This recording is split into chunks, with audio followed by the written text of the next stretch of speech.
Madeline সাহিত্য সমাৰোহত অসমীয়া সাহিত্যিক বিশ্বৰ সৰ্ববৃহৎ সাহিত্য সমাৰোহত কবিতা পাঠ কৰিলে অসমৰ সুসন্তান দেৱাশিষ পৰাশৰে কলম্বিয়াৰ মেডেলিনত অনুষ্ঠিত হৈছিল সমাৰোহ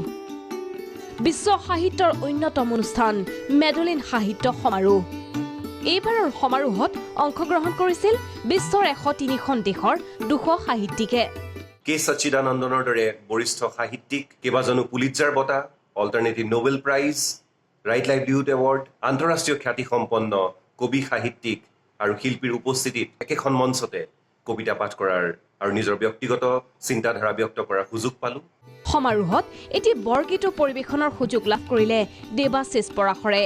2010-11 চনতে মই মহাপুৰুষ শ্ৰীমন্ত শংকৰদেৱ গুৰুজনাৰ পামৰু মন শীৰ্ষক বৰগীতটি এটা নতুন শৈলীৰে পৰিৱেশন কৰি ইউটিউবত ৰিলিজ দিছিলো মেডেলিন কৰ্তৃপক্ষৰ অনুৰোধ ক্ৰমে মই সেই বৰগীতটিও উক্ত মঞ্চত পৰিৱেশন কৰাৰ সুযোগ পালো